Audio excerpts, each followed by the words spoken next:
é essa, o coach mandou a sugestão e é claro que a sugestão do coach sempre é muito boa, que é do Superior Tribunal Militar, que reduziu penas de militares envolvidos em mortes de músico e catador. Não sei se vocês lembram desse fato, né, que aconteceu no Rio de Janeiro em 2019, durante a GLO, a Lei de Garantia, né, a Garantia da Lei da Ordem, para falar mais precisamente. O tribunal julgou o recurso apresentado pela defesa dos acusados para anular as condenações pelo duplo homicídio do músico Evaldo Santos e do catador de recicláveis Luciano Macedo. Eles foram mortos com 257 tiros durante uma operação na qual militares buscavam autores de um roubo e dispararam contra o carro 257 vezes. Luciano foi baleado ao tentar socorrer Evaldo, que não tinha nada a ver com isso. Por maioria de votos, os ministros entenderam que os homicídios cometidos pelos militares são culposos e não dolosos,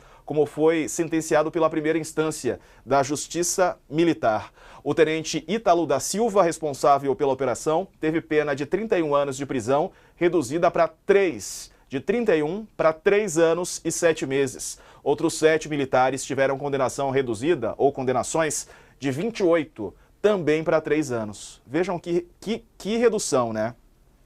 Em abril do ano passado, a Advocacia Geral da União fechou um acordo para o pagamento de indenização para as famílias. O valor foi dividido, 493 mil para a mãe do Luciano, 123 mil para cada uma das 3 irmãs, 21 mil de pensão vitalícia, até atrasada aí também para elas, 3.500 para pagamento de despesas com funeral e 76 mil para honorários de advogados. Um acordo nos mesmos moldes deve ser fechado também com os familiares do músico Evaldo Santos. Mas de 30 para 3 e de 28 para 3, coach, é de indignar mesmo nessa pauta que você trouxe aí para a gente, o olhar que a gente precisava tratá-la com mais profundidade, né, coach? Eles praticamente, os ministros do Superior Tribunal Militar, praticamente inocentaram esses assassinos. E como você lembrou, não foi um assassinato qualquer que acontece, uma troca de tiros, confronto, nada disso. Eles atiraram num carro que tinha uma família 257 vezes. Eram ruins de pontaria, mas acertaram 80 vezes no carro. Eles foram todos condenados a mais de 30 anos de prisão em primeira instância. No recurso feito agora ao Superior Tribunal Militar, eles foram praticamente absolvidos. 3 anos, eles são livres. Não vai acontecer mais nada com eles. Agora, o mais incrível disso é que, para justificar a absolvição desses assassinos, os militares alegaram que foi um homicídio culposo, sem intenção de matar. Isso o doutor Walter vai explicar melhor para nós. Como assim, sem vontade sem intenção de matar, né? Como explicar isso? Hoje fizeram essa pergunta para a presidente do Superior Tribunal Militar, que foi eleita agora, assume no ano que vem, Maria Elizabeth Rocha. Não sei se o doutor Walter viu essa entrevista impressionante que eu vi na Globo News, no programa da Andréa Beltrão. Uma Andréa Sadi. mulher de uma... A Sadi, né? Era da Beltrão antes, agora é da Andréa Sadi. Pô, minha amiga, Andréa Sadi. Quer dizer, Desculpa. era da Maria Beltrão, não da Andréa Beltrão. Enfim, mas é da Sadi. Diga lá, o que teve? A Maria Elizabeth Rocha, ela fez um depoimento assim, dramático sobre a situação do Superior Tribunal Militar. Quando perguntaram para ela como é que explica que eles absolveram alegando homicídio culposo, que não tiveram intenção, ela respondeu simplesmente o seguinte: não tem como explicar. Isso aí, para mim, Walter, foi o maior escândalo jurídico de 2024. Não há nada que possa ser comparado a isso. Eu queria a tua análise sobre esse fato gravíssimo que aconteceu ontem. Como explicar? Sim. Couto, Diego, o Thales. Thales, eu sempre arrumo aí umas inimizades assim pesadas. Uma vez, Diego, Couto, eu fui entrevistado, veja quanta honra, pelo Thales e pelo Chico Alves. E eu disse a eles, e daí veio a encrenca, que o Tribunal Superior Militar é um tribunal que tem passado, mas não tem nenhum futuro. Lembra disso, Thales? Eu me referia a essa corte que em 64 teve um papel de guardião da ditadura militar, tem nenhum futuro. Por que que militar precisa ser julgado por uma justiça corporativa? Corporativa. Vejam, o Tribunal Superior Militar é composto por 15 ministros. Maioria de 10 ministros são militares. É um tribunal, uma corte corporativa. Bom, disso eu dou um salto e entro naquilo que o Couto bem coloca, e eu afirmo, se essa ministra disse que não tem justificativa, tem sim, um corporativismo. Clara justificativa, com a luz do sol, é um corporativismo. O que eles fizeram? O que eles tiraram da cartola? Tiraram da cartola, inventaram. E o inventor não é só aquele que imagina e que faz a invenção, não é o que descobre soluções. Essa invenção foi da seguinte maneira: eles foram condenados por dolo eventual. O que é o dolo eventual? Quando não se quer matar, mas se assume o risco da morte. Quem dá 257 tiros e foram 8 militares, um pelotão comandado por um tenente. Quem dá um carro Ford Ka caindo aos pedaços, 257 tiros e não recebe nenhum tiro, ora, assume o risco. Não se dá 257 tiros, não pode. Não é uma ação legítima. Quando se faz esse tipo de ação, esse massacre, e se gera essa tragédia agravada, porque um deles era um catador de recicláveis, o Luciano, que se sensibilizou e foi atender, prestar socorro e morreu, também foi fuzilado. Então, o dolo é sim eventual. E o que o tribunal fez, puxando da cartola, o que um coelho envergonhado, certamente, porque tinha uma vergonha aí, a vergonha de se dizer que não, foi imprudência. Imprudência. Imprudência com 257 tiros. Qual é o livro de direito? Qual é o doutrinador que sustenta isso?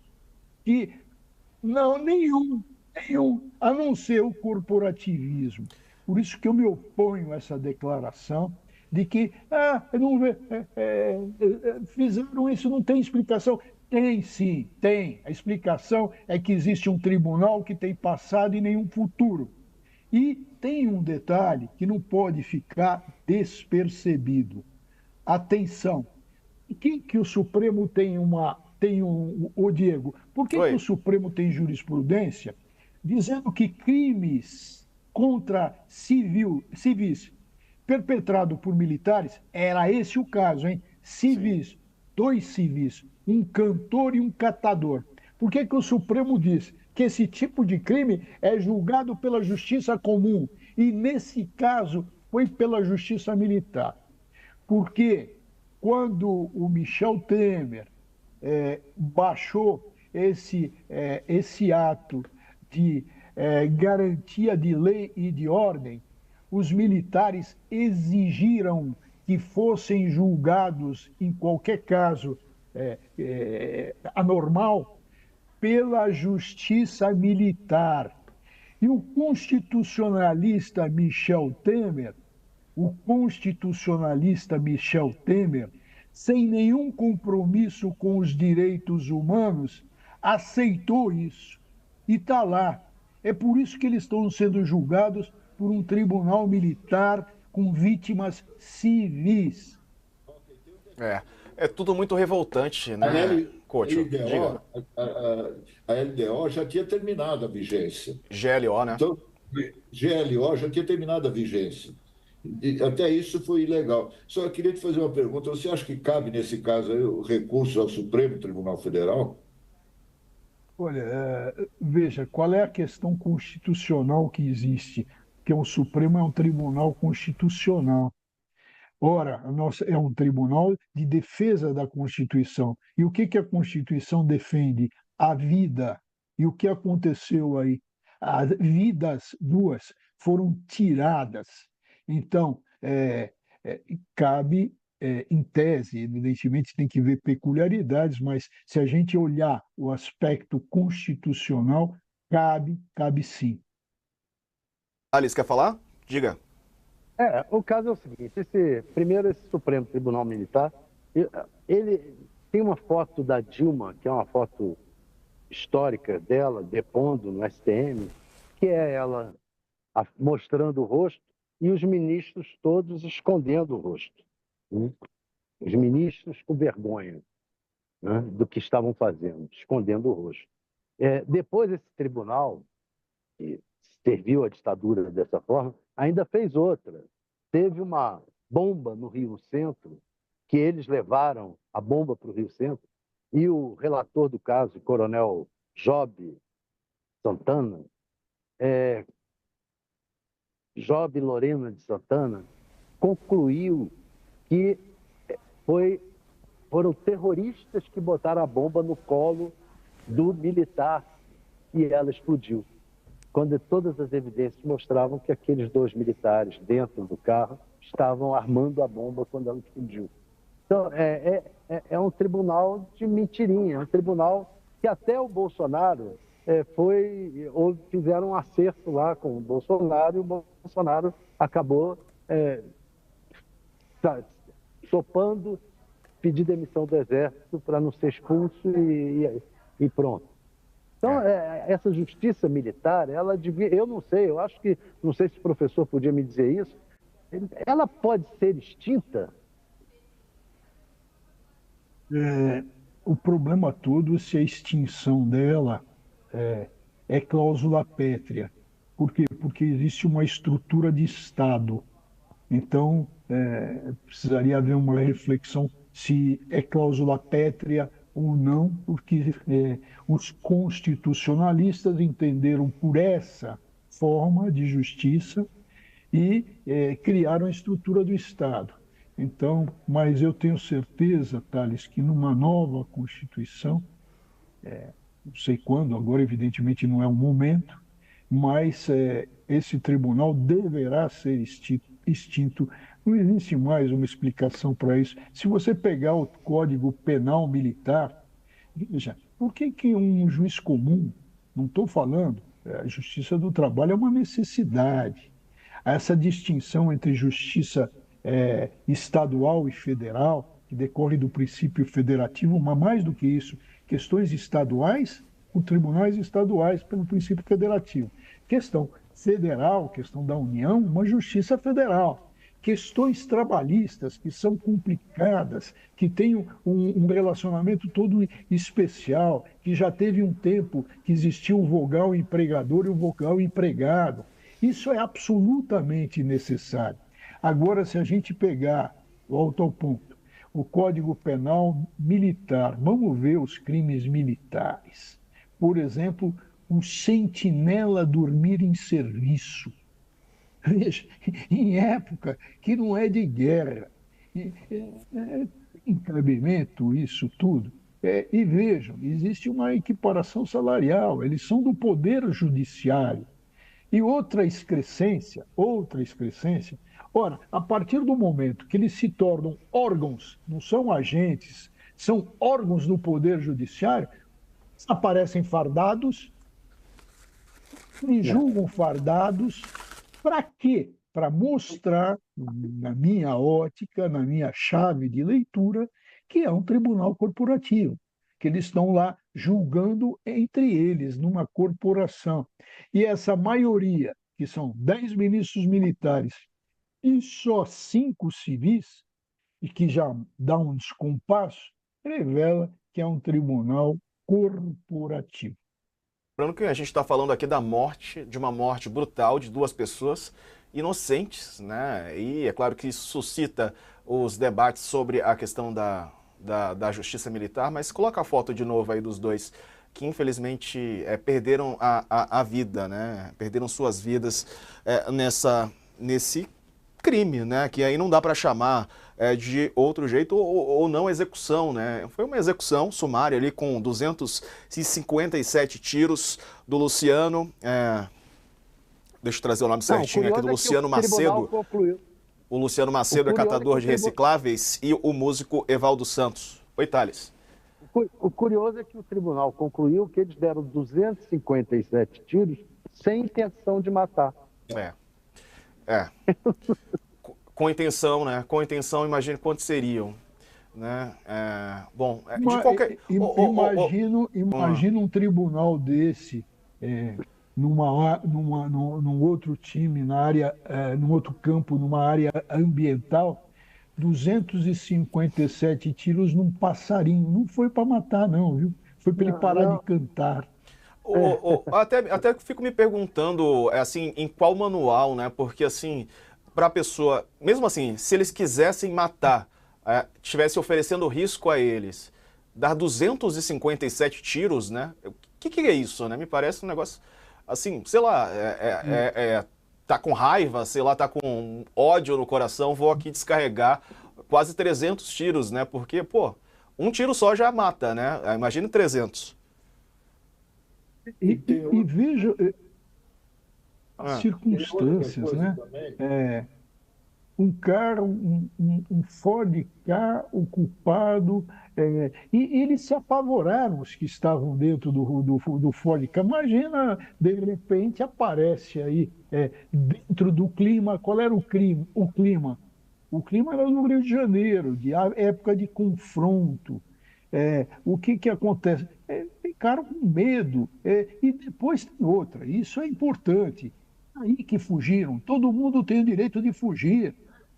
A polícia tem o direito, tem o poder-dever de realizar as ações necessárias, mas não de matar. Isso não é ação necessária.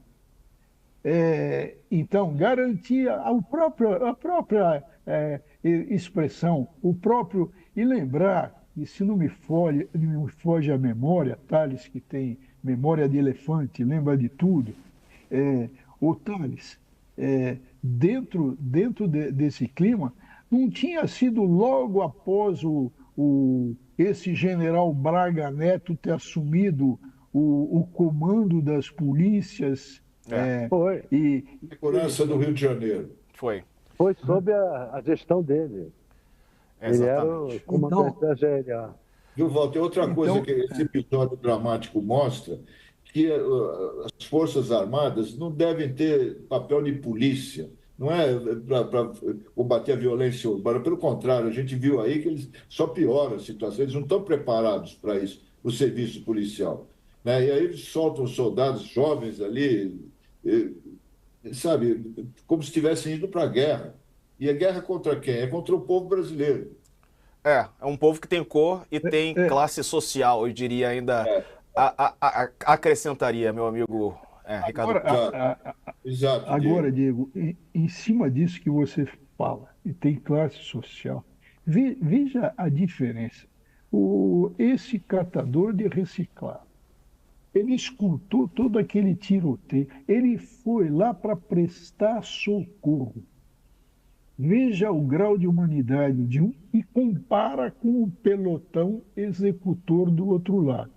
Agora, o que me chama a atenção, e é bom a gente abordar isso, é um aspecto que está passando batido. Todo mundo fala, bom, reduziram de 31 anos o caso do tenente para 3 e 7 meses. E os outros 7 integrantes do pelotão, de 28 anos para 3 anos. Mas ninguém está falando que muda o regime prisional. De 31 anos ou 28 anos, porque é pena acima de 8 anos, o regime é fechado. E o que ocorre com sanção até 4 anos, até igual a 4 anos, essa está baixa. O que acontece? Regime aberto. E E o que diz a lei? Diz em casa de albergado. Tem casa de albergado suficiente? Se constroem casas de albergado? Não. Qual é a jurisprudência do Supremo? Quando o Estado não cumpre a sua obrigação, não faz casa de albergado, se dá prisão, albergue domiciliar. E preciso ver o acórdão, eu estou querendo ver de todo jeito, para ver o seguinte. Veja, a lei fala que crimes cometidos, crimes não violentos e com pena abaixo de 4 anos, igual ou abaixo de 4 anos, é o caso, abaixo de 4 anos, se pode dar o quê? Se pode substituir a pena por restritiva de direitos. Mas diz a lei, desde que o crime não seja violento. Será que eles consideraram essa barbaridade um crime não violento e ainda fizeram a mudança, a alteração para sanção restritiva? Isso eu não consegui ler o acórdão ainda, porque o julgamento foi hoje. Ainda não consegui, mas veja, só de entrar num sistema aberto, com prisão domiciliar, quer dizer, poder ainda sair de dia para trabalhar e voltar só à noite para dormir em casa, isso aí, olha, eu fico imaginando um músico, imaginando um catador e vendo a desvalorização, o desvalor que o tribunal deu a eles. É uma pena. É como se fosse um soco no estômago, né? Um tapa na cara, sei lá, de todos nós, da sociedade, o que acontece aí, enfim. E se a gente não chama a atenção, passa batido, né? Passa batido, infelizmente. A gente não, aliás, Ricardo Couto, que chamou a atenção para essa notícia de hoje. Professor, um abraço, viu? Obrigado pela participação aqui conosco. Foi um prazer. Tchau, Thales. Olha, se a gente não se vê mais, um bom Natal para todos. Thales, estou torcendo para o Flamengo, torcendo muito, para ele cair para a 2ª divisão. Que isso? Que isso? Ele não consegue. Desnecessário, né? Que clima, que clima. Tchau. Ele torceu por isso a vida Diego. inteira e nunca conseguiu. O Flamengo nunca caiu para a 2ª divisão. Pô, mas acabaram com o Mundial. Não tem mais o Mundial que ele ganhou. Mas agora mudou de nome, então não tem mais o Mundial. Precisa dar o golpe. Precisa dar o golpe para tentar tirar um título do Flamengo. É isso. Olha aí. Tchau, obrigado. Não passarão, não passará. Tchau, professor. Tchau, palmeirense. Valeu. Obrigado ao professor Walter Maierovitch.